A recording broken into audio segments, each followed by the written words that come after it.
ये फीचर मुझे बहुत ही अच्छा लगा असिस्टेंस वाला, कि मतलब कोई और है जो हमारे अलावा भी असिस्ट कर सकता है अगर ड्राइव कोई और कर रहा है। जनरली बच्चे अगर कर रहे हैं तो हमें थोड़ा सा चिंता होती है, बिकॉज ये लगता है कि बच्चे कम मैच्योर होते हैं। तो बेसिकली गाड़ी को अब एक परमानेंट माँ मिल गई है जो टोकेगी। Yes yes definitely. Thank you so much ma'am. Thank you so much.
Hello viewers, आज हम आए हैं एमजी के कल्याण नगर शोरूम बैंगलोर में और हम करेंगे आज एक quick walk around review of the MG's latest SUV MG Astor. तो चलिए शुरू करते हैं इसका रिव्यू एंड पहले हम इसके एक्सटीरियर्स की बात करते हैं। अगर हम फ्रंट से शुरू करें तो आपको यहाँ पे मिलता है एक complete full LED headlamp setup with DRLs और इस स्पेसिफिक वेरिएंट की अगर हम बात करें तो ये है second top which is the sharp optional.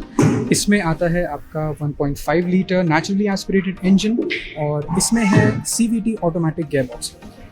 So power figures में हम बात करेंगे। अभी हम डिज़ाइन की अगर हम बात करें तो इसमें आपको मिलती है एक MG की बोल्ड सेलेस्टियल ग्रिल। MG इसको एक सेलेस्टियल बोल्ड ग्रिल कहता है और अगर आपको ध्यान हो, अगर आपने मर्सिडीज़ की AMG मॉडल्स देखी हो तो ये AMG मॉडल से काफ़ी सिमिलर है एंड ये एक 3D अपील भी देता है, एक 3D लुक भी देता है एंड ओवरऑल ग्रिल काफ़ी प्रीमियम है। आपको मॉरिस गैरेजेस का ऊपर एक लेटरिंग भी मिलती है ब्लैक कलर में। वाइट पे इनफैक्ट ये पियानो ब्लैक फिनिशिंग काफ़ी प्रीमियम और काफ़ी स्पोर्टी भी है एंड यहाँ पे आपको एल्युमिनियम ब्रश फिनिशिंग भी मिलती है। तो ओवरऑल अगर हम डिज़ाइन की बात करें, डिज़ाइन काफ़ी स्पोर्टी है। फ्रंट में आपको यहाँ पे पियानो ब्लैक फिनिशिंग मिलती है यहाँ पे फॉग लैम्प के साथ। बॉडी लैंग्वेज की अगर हम बात करें तो इसमें आपकी बॉडी लाइन्स यहाँ फेंडर से शुरू होती हैं जो कि इसकी एसयूवी मसल फील को काफ़ी एनहांस करती है और ये बॉडी लाइन आपकी स्ट्रेट एक्सटेंड होती है सीधे बैक के रियर डोर तक। ये आपके बैक क्वार्टर पैनल तक नहीं जाती है, ये केवल आपके रियर डोर तक आती है। क्वार्टर पैनल पे देयर इज़ अनदर लाइन जो यहाँ से आपकी कर्व वे में शुरू होती है। ये बेसिकली एक पीछे से एक मोर आप इसको मसल स्टांस कह सकते हो। ये आपका क्वार्टर पैनल का जो कर्व बॉडी लैंग्वेज आ रही है ये एक ज़्यादा एसयूवी फील देने के लिए MG ने यहाँ पे दिया है। अगर हम यहाँ पे एलॉय व्हील्स की बात करें तो आपको मिलता है यहाँ पे 17 इंचेस के एलॉय व्हील। ये क्योंकि टॉप एंड वेरिएंट नहीं है, ये दूसरी डिज़ाइन है, इसको MG मशीन्ड एलॉय व्हील्स कहता है और इसमें आपको ब्लैक और क्रोम फिनिशिंग मिलती है। ओवरऑल इसका लुक काफ़ी स्पोर्टी है। टायर सेटअप इसमें 215/55 और 17 इंचेस टायर्स हैं, जिसका मतलब है 215 इसकी विथ है, 55 इसका टायर प्रोफाइल है और 17 इंचेस का ये एलॉय व्हील है। ये टायर सेटअप परफेक्ट है आपके सिटी और हाईवे यूजेज के लिए, क्योंकि कंसिडरिंग ये एक पेट्रोल कार है, इसमें डीजल इंजन नहीं आता है। पेट्रोल होने की वजह से इसका फ्यूल एफिशिएंसी इस टायर सेटअप में आपको बेस्ट मिलेगी। 215 विथ होने से आपको इसमें बेस्ट माइलेज भी मिलेगा और बेस्ट ग्रिप भी मिलेगी। आपको यहाँ पे ORVM मिरर्स मिलते हैं जिसमें आपको ADAS जो ऑटोनोमस फीचर्स हैं उसके सेंसर्स यहाँ प्रेजेंट हैं और आपको यहाँ पे पैसिव एंट्री भी मिलती है फ्रंट ड्राइवर और को ड्राइवर के डोर्स पे with chrome garnish. MG Astor को SUV फील ज़्यादा देने के लिए यहाँ पे एक रूफ रेल भी है और इस रूफ रेल से ही इसको मेन जो SUV अपील है वो मिलती है। और ये मैं आपको इसलिए कह रहा हूँ क्योंकि ये एज आप जानते हैं ये एस्टर है और ये है ZS EV। जो MG एस्टर है वो बेस्ड है इसी प्लेटफॉर्म पे और इसमें आप जैसा देख सकते हैं इसमें कोई रूफ रेल्स नहीं है और ये कोई एक SUV नहीं लगती। This is just a normal hatchback you can call it. Considering the roof rails से इसमें काफ़ी SUV मसल अपील आ जाता है। Now moving back to the sides, आपको यहाँ पे क्रोम गार्निश भी मिलती है डोर्स पे और विंडोज़ पे। MG ने इंटरनेट इनसाइट का बैज इस बार क्वार्टर पैनल पे दिया है एंड मैं बहुत थैंकफुल हूँ इस बात का, बिकॉज MG की आदत है, MG पीछे कुछ ज़्यादा ही बैजिंग कर देता है। और कंसिडरिंग यहाँ पे ऑलरेडी 3 बैजेस हैं, अगर आप यहाँ पे इंटरनेट इनसाइट का भी बैज लगा दोगे तो बहुत ही ज़्यादा क्राउडेड हो जाएगा in terms of badging and बहुत ज़्यादा अच्छा वो नहीं लगेगा। सो आई एम रियली ग्रेटफुल कि इन्होंने क्वार्टर पैनल पे ये बैजिंग दी है, ना कि पीछे की डिज़ाइन की अगर हम बात करें तो आपको यहाँ पे मिलता है कंप्लीट LED टेल लैम्प, जो कि बहुत ही शार्प लुकिंग है इनफैक्ट।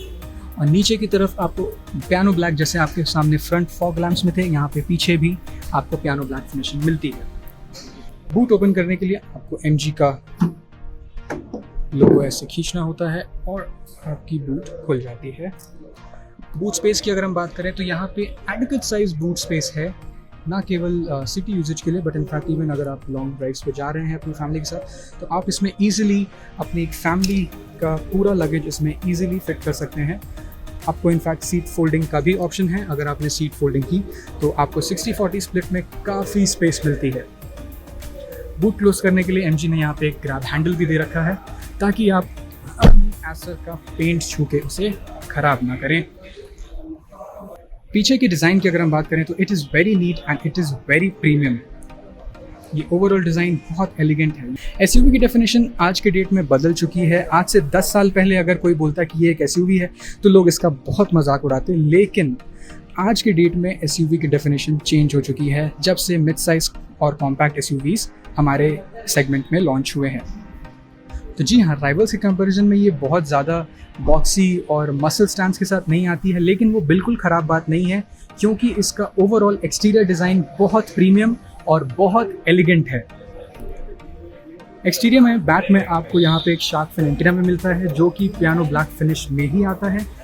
ये पियानो ब्लैक फिनिश आपको पूरी गाड़ी में हर जगह छोटे छोटे एलिमेंट्स में ज़रूर मिलेंगे, जैसे यहाँ पे है और आपको साइड के इंसर्ट्स में भी मिलेगा, आपको एलॉय व्हील्स में है, फ्रंट फॉग लैम्प हाउसिंग में है। तो इससे इसकी स्पोर्टी लुक काफ़ी एनहांस होती है। पीछे जैसे कि हमने आपको बताया 3 बैजेस हैं, एक ZS है। ZS डिनोट करता है इसका प्लेटफॉर्म ZS EV, क्योंकि एस्टर ZS EV के प्लेटफॉर्म पे बेस्ड है इसलिए यहाँ पे एक ZS बैज है। एस्टर जो कि गाड़ी का नाम है, और ADAS क्योंकि इसमें ऑटोनोमस फीचर्स हैं तो यहाँ पे ADAS का भी बैज आपको मिलता है।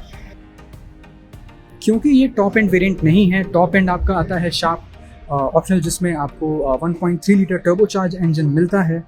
उसमें और इसमें क्या डिफरेंसेस है वो मैं आपको क्विकली एक बार बता देता हूँ। जो टॉप एंड वेरिएंट आता है उसमें आपको हेडलैम्प्स भी ब्लैक्ड आउट मिलते हैं। ये इसमें जो आपको शाइनी क्रिस्टल एलिमेंट्स दिख रहे हैं वो उसमें नहीं होंगे, वो काफ़ी ब्लैक्ड आउट होंगे, तो एक काफ़ी स्पोर्टी अपील हो जाती है। और साइड वाले मिरर्स जो हैं वो भी ब्लैक्ड आउट रहते हैं। अलॉय व्हील्स आपको टर्बाइन इंस्पायर्ड अलॉय व्हील्स मिलते हैं, जैसा कि MG ने लॉन्च होते वक्त आपको दिखाया था। ये कुछ सटल डिफरेंसेस हैं जो आपको सेकंड टॉप और टॉप एंड में देखने को मिलते हैं। अगर आपको सड़क पर MG एस्टर दिखती है और अगर आपको पहचानना है कि वो टॉप एंड वेरिएंट है या नहीं, तो सबसे आसान तरीका है, अगर फेंडर पे आपको ब्रिट डायनामिक का बैज दिखता है तो मतलब कि वो एक टॉप एंड वेरिएंट है, अगर नहीं दिखता है मतलब कि वो टॉप एंड वेरिएंट नहीं है। आपको अब जल्दी से हम अंदर का इंटीरियर इसका दिखा देते हैं। एंट्रेंस के लिए आपको यहाँ पर मिलता है पैसिव एंट्री।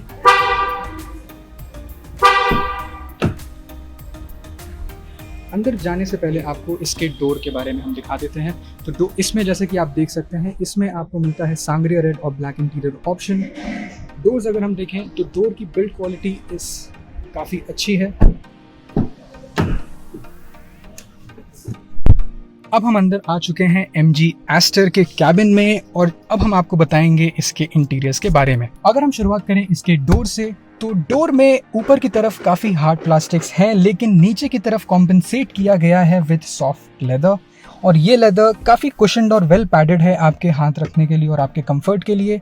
यहाँ पे आपको काफ़ी वाइड ग्रैब हैंडल्स आपको मिलते हैं इस डोर को पकड़ने के लिए। इसमें यहाँ पे प्रोट्रूडिंग वाला हैंडल नहीं है, यहाँ पे केवल एक यही ग्रैब हैंडल है। ये काफ़ी वाइड इनफ है आपको इस डोर को पकड़ने के लिए। आपको डोर लॉक अनलॉक करने का फीचर भी यहीं पे मिलता है डोर हैंडल के पास। अगली चीज़ इस इंटीरियर के बारे में अगर मैं आपको दिखाऊं तो है इसके एयर वेंट्स। ये भी टर्बाइन डिज़ाइन है और काफ़ी फंक्शनल है। ये जो आपको नॉब दिख रहा है इससे ये ऑन या ऑफ किया जा सकता है और यहाँ पे पियानो ब्लैक ट्रीटमेंट भी है, जैसे कि आपको एक्सटीरियर्स में देखने को मिला था। अगर हम MG एस्टर की स्टीयरिंग व्हील की बात करें तो इसकी स्टीयरिंग व्हील बहुत ही ज़्यादा स्पोर्टी है और at the same time comfortable भी है। स्पोर्टी इसलिए है क्योंकि ये एक फ्लैट बॉटम स्टीयरिंग व्हील है जो कि ज़्यादातर हायर सेगमेंट के स्पोर्ट्स कार या स्पोर्ट्स वर्जन में ही देखने को मिलता है। और बाकी अगर हम बात करें तो इसमें यहाँ पे ऑडियो कंट्रोल के बटन्स हैं, कॉल कंट्रोलिंग बटन्स हैं और यहाँ पे आप मेन्यू भी कंट्रोल कर सकते हो। इस बटन से आप गाड़ी में वॉइस कमांड्स भी यूज़ कर सकते हैं और ये एक यहाँ पे एल्युमिनियम ब्रश फिनिशिंग भी दी गई है। ओवरऑल अगर आप फोक्सवैगन की GTI से अगर आप फेमिलियर हैं तो ये उससे काफ़ी ज़्यादा मिलती जुलती है। नेक्स्ट अगर हम इंस्ट्रूमेंट क्लस्टर की बात करें तो ये कम्प्लीटली डिजिटल इंस्ट्रूमेंट क्लस्टर है। इसमें कोई एनालॉग स्पीडोमीटर या टैकोमीटर प्रेजेंट नहीं है। आपको स्पीडोमीटर इसमें मिलता है लेफ्ट साइड पे और टैकोमीटर मिलता है राइट साइड पे। बीच का पूरा रीजन आपको मिलता है आपके ADAS फीचर्स और गाड़ी के बाकी वाइटल इंफॉर्मेशन के लिए। नेक्स्ट अगर हम इस इंटीरियर की कुछ स्पेशल फीचर्स की बात करें जिससे ये गाड़ी सेगमेंट फर्स्ट फीचर भी कहती है, वो है आपका पर्सनल AI असिस्टेंट। ये पर्सनल AI असिस्टेंट आपके लिए यहाँ पे बैठा हुआ है और एक सरप्राइजिंग बात ये है कि अब आपका रिलीजियस आइडल्स जो हैं वो आप यहाँ नहीं लगा सकते। वो या तो आपके असिस्टेंट के बगल में रहेगा या तो वो अब वहाँ पे कॉर्नर में जाएगा। एनीवेज जोक्स अपार्ट, आप अपने AI असिस्टेंट को रिक्वेस्ट कर सकते हो कुछ कमांड्स देके और वो कमांड्स हिंदी और इंग्लिश दोनों मिक्स्ड में ऑप्टिमाइज हैं। ज़रूरी नहीं है कि आपको परफेक्ट इंग्लिश के साथ ही कमांड्स देने हैं, आप इंग्लिश का भी प्रयोग कर सकते हैं इसको ऑपरेट करने के लिए। ना ही केवल ये वॉइस कमांड लेता है बल्कि अगर आपको कोई भी विकीपीडिया से फैक्ट्स जानना हो आप इससे फैक्ट्स पूछ सकते हो। आपका अगर मूड बहुत ख़राब है तो ये आपको जोक्स भी सुना सकता है। जी हाँ, दैट्स करेक्ट, आप इससे जोक्स भी पूछ सकते हो। जी हाँ, MG ने आपको जोक सुनाने के लिए भी यहाँ पे एक असिस्टेंट दे रखा है। नेक्स्ट फीचर जिसके बारे में आपको यहाँ पे मैं बताना चाहूँगा वो है इसका टच इंफोटेनमेंट सिस्टम।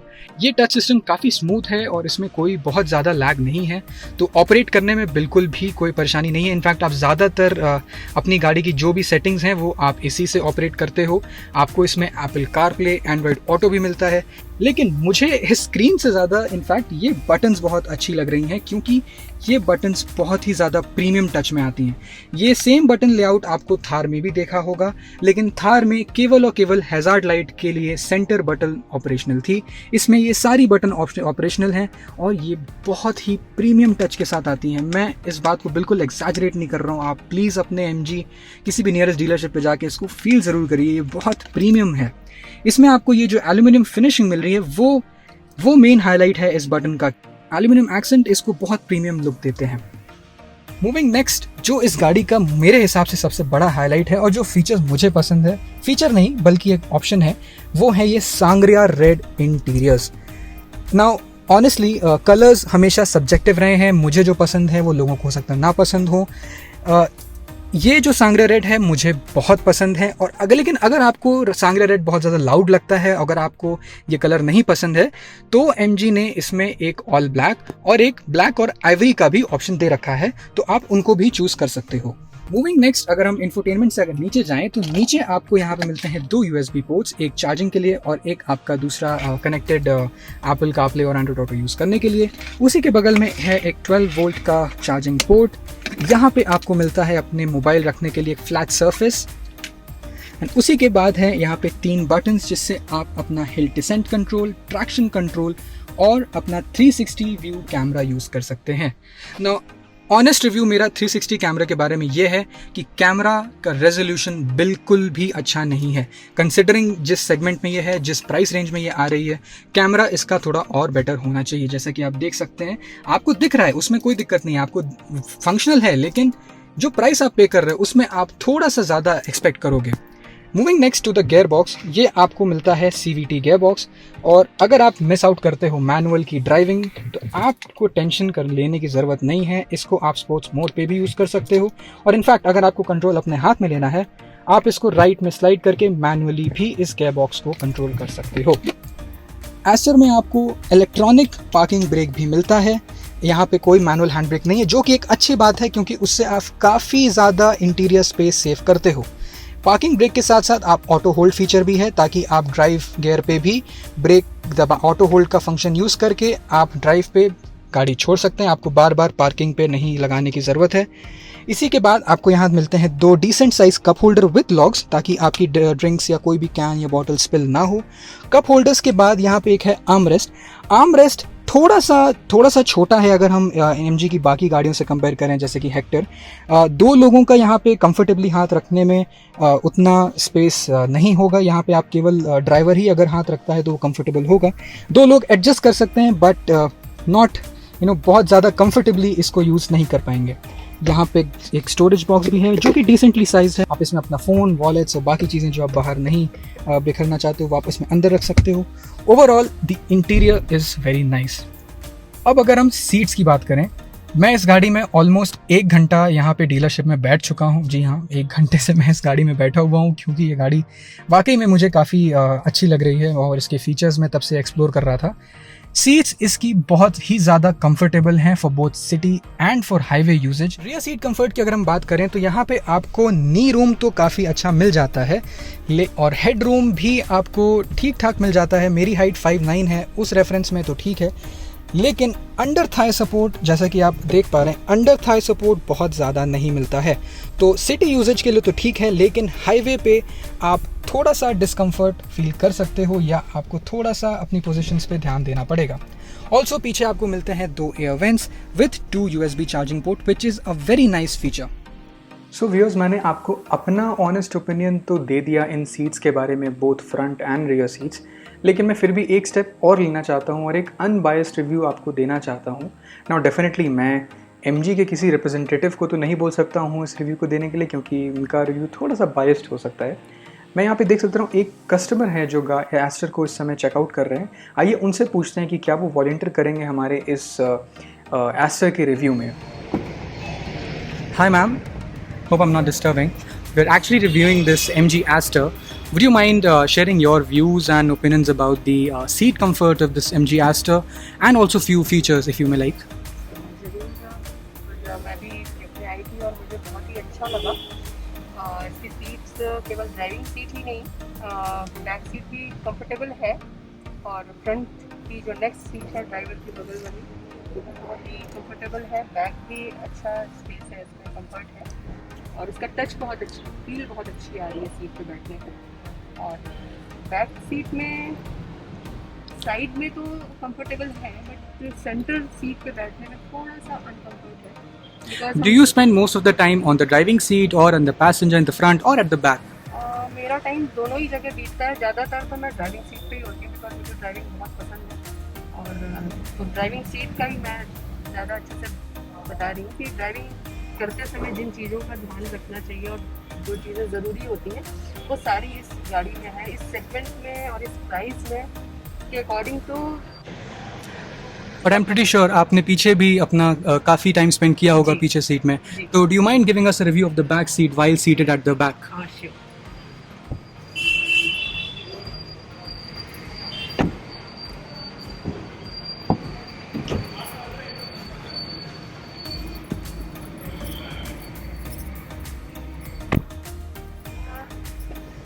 बैक में भी काफ़ी आराम है, सीट बैक सीट भी अच्छी है, और ये जो लेग रेस्ट है यहाँ पे भी काफ़ी अच्छी स्पेस दे रखी है इन्होंने, तो काफ़ी कंफर्टेबल है। अगर हम शहर में भी चलें या हम लॉन्ग ड्राइव पे जा रहे हो तो उस हिसाब से भी गाड़ी कंफर्टेबल है।